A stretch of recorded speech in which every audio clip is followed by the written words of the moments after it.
ஒரு கணவன் மனைவி பிரச்சனை. அந்த பிரச்சனையில் வந்து மனைவிட்டு நான் பேசிட்டு இருக்கிறேன். அவர் சரியாயிருவார், அவர் சரி இல்லை சார், அவர் சரி ஆக மாட்டார்.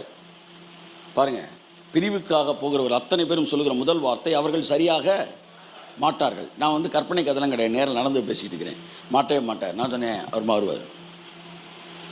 மாறுவார். இந்த உலகத்தில் ஒரு ஊழியக்காரனை கடவுளால் மாற்ற முடியலன்னா, நான் சொன்னேன், நாளைக்கு எந்த உலகத்தான மாற்றுவார்ன்ற நம்பிக்கை எங்கே இருக்குது? If God is so weak that he could not transform even a minister of God, then what God he is? ஒரு கடவுளால் ஒரு ஊழியக்காரனை 150 வசனம் படித்த 500 வசனம் படித்த ஊழியக்காரனை மாற்ற முடியலன்னா, நாளைக்கு நீ கூட்டிட்டு வரப்போற அவிசுவாசியை மாற்றுவார்ன்ற என்னடா கேரண்டி? நான் சொல்லவா, என்னால் எவனுக்கு பிரசங்கம் பண்ண முடியும்? ஏன்னா நான் பார்க்குற கடவுள் எவனையும் மாற்றுறவர்.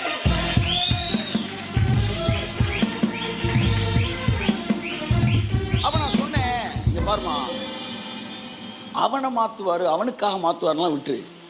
நீ கடவுளோட பிள்ளை தானே? ஆமாம்.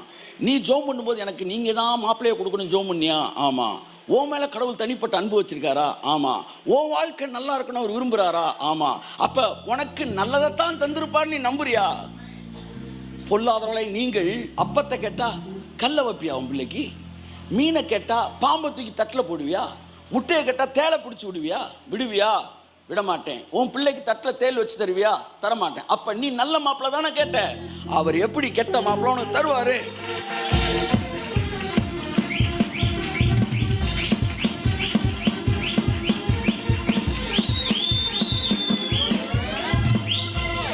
கேட்பாங்க, எப்படி சார் உங்களுக்கு மட்டும் வசனம் அப்படியே தானா வருது?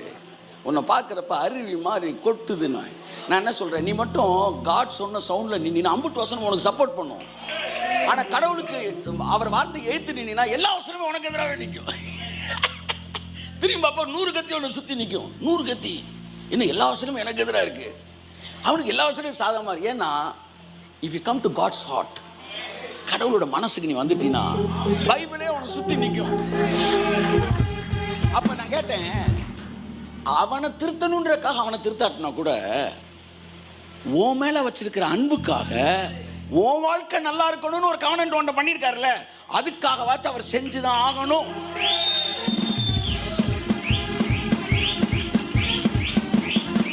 இந்த வார்த்தையை கேட்டுக்கொண்டிருக்கிற ஜனங்களே, உங்கள் கணவன்மார்களுக்காக நீங்கள் ஒரு வேளை ஜெபித்து கொண்டிருக்கலாம், அவர் மாறாவதாக இருக்கலாம், மனைவிக்காக நீங்கள் ஜெபிச்சு மாறாமல். நான் ஒரே ஒரு கேள்வி கேட்குறேன், உன் இளம் வயதில் நீ கடவுளோட ஒரு உடன்படிக்கை பண்ணியில? ஊரில் இருக்கிற நாய்களெல்லாம் நல்ல வாழ்க்கை வாழ்ந்துக்கிட்டு இருக்கும்போது, ஒளிந்து போகிறதெல்லாம் மகிமையாக இருக்கும்போது உனக்கு நார்ன வாழ்க்கையாக தருவார். அப்போ உன் கூட ஒரு உடன்படிக்கை பண்ணார்ல, அந்த உடன்படிக்கையை காத்துக்கொள்வதற்கு அவர் உண்மையுள்ளவராக இருக்கார்ல, அதனால் அதை நிறைவேற்றுவதற்காக சகலத்தையும் அவர் செய்வார். கோணலானதை சபையாக்குவார், கரடு முரடானதை சமமாக்குவார். கையை தட்டி எல்லாரும்